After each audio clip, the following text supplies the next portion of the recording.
Cette visite est une visite qui a été organisée à la suite d'une demande du gouvernement russe à travers son ambassadeur à Paris, que j'avais rencontré il y a 2 mois et qui me disait voilà, la Normandie est une grande région agricole, vous avez de l'industrie agroalimentaire de très haut niveau, ça nous intéresserait, compte tenu de l'embargo, compte tenu de nos difficultés, de pouvoir développer un partenariat industriel, de pouvoir mener des coopérations. Donc en quelque sorte c'est l'aboutissement d'un dialogue, mais c'est surtout le début de la construction, je l'espère, d'une coopération industrielle, de partenariat industriel, de coopération aussi en matière de formation. On peut tout à fait imaginer des étudiants ou des élèves russes venant dans nos lycées agricoles ou dans nos écoles d'ingénieurs.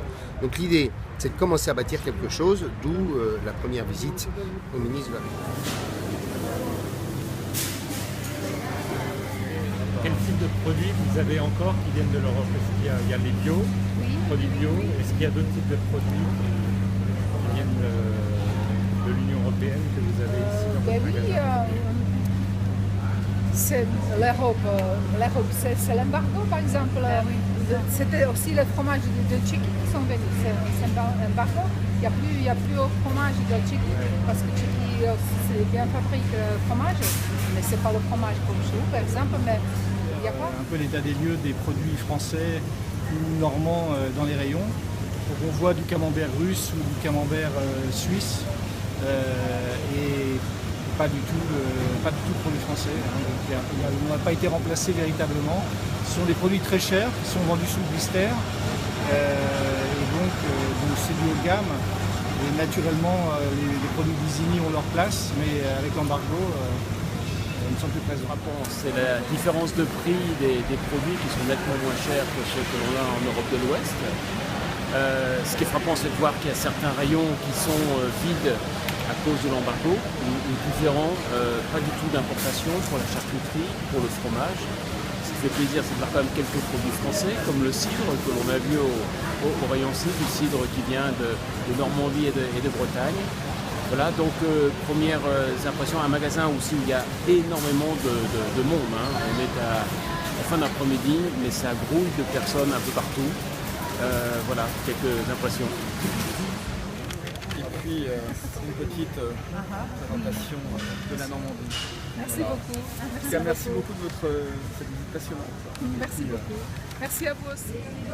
Demain, on signe un partenariat de longue durée pour le développement en Russie du Calvados Spermagloire. Donc, le Calvados Spermagloire est leader du marché russe depuis plus de 15 ans. Donc c'est un marché stratégique pour nous et la marque se porte très bien et on veut accroître sa distribution à travers tous les réseaux, les grands magasins et aussi bien sûr les restaurants et les bars. Je dirige Sodigent Industrie. Nous sommes une entreprise d'une vingtaine de personnes spécialisée dans la fabrication de jantes agricoles sur mesure, mais aussi de jumelage et de télégonflage. Nous partons en Russie parce que c'est une opportunité pour nous de se développer. Voilà. Je vais rencontrer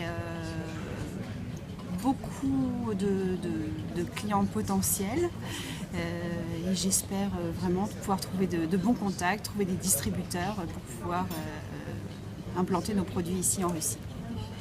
Je suis un co-dirigeant et fondateur de la société CIPI. Nous sommes 3 créateurs à avoir créé cette société. Nous faisons 90% à l'export. Sur le bilan précédent, là nous sommes arrivés déjà au quart du bilan actuel et nous sommes déjà à 94,51%. Il faut être honnête que c'est les affaires qui se font beaucoup à l'étranger.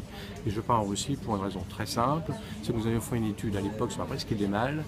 Et je vais recontacter les gens qui se sont occupés de cette affaire et la société qui fait le prélèvement gazier en mer Baltique.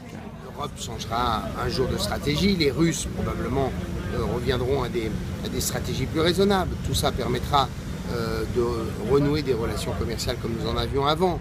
Je suis convaincu qu'un jour ou l'autre, les choses changeront. Elles changeront peut-être plus rapidement qu'on ne le pense. Et donc ça se prépare.